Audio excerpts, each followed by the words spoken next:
Depuis quelques jours, ces vidéos circulent sur le réseau social TikTok.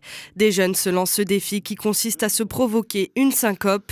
Le rêve indien, c'est le nom de cette pratique qui se répand dans les cours des collèges des Alpes-Maritimes.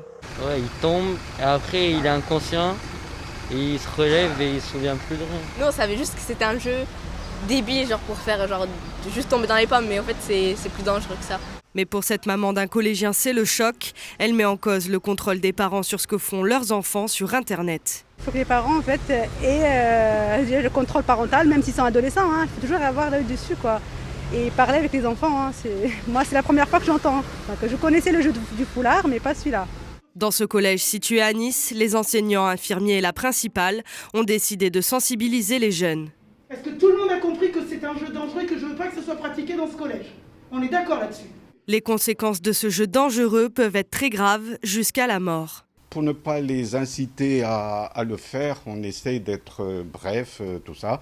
Donc empêcher l'arrivée de l'air dans le cerveau, voilà, ça a des conséquences très graves au niveau, parce que ça peut entraîner des convulsions et des lésions au niveau du cerveau jusqu'à la mort.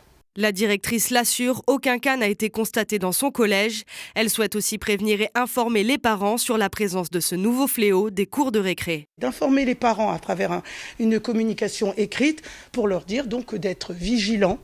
Il y a ce jeu, on a pris effectivement connaissance de ce jeu, d'être vigilants sur ce que regardent leurs gamins sur les réseaux sociaux. Et quand ils parlent de ce fameux jeu rêve indien, qu'ils sachent au moins ce que ça veut dire.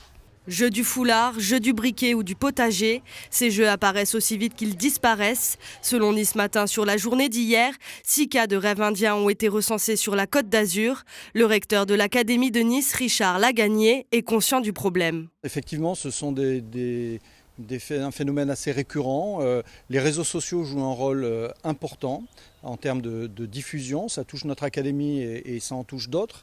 Et donc, ça suppose de notre part un travail de sensibilisation extrêmement récurrente. Il y a 3 ans déjà, des collégiens de l'Académie de Nice avaient réalisé une vidéo de sensibilisation.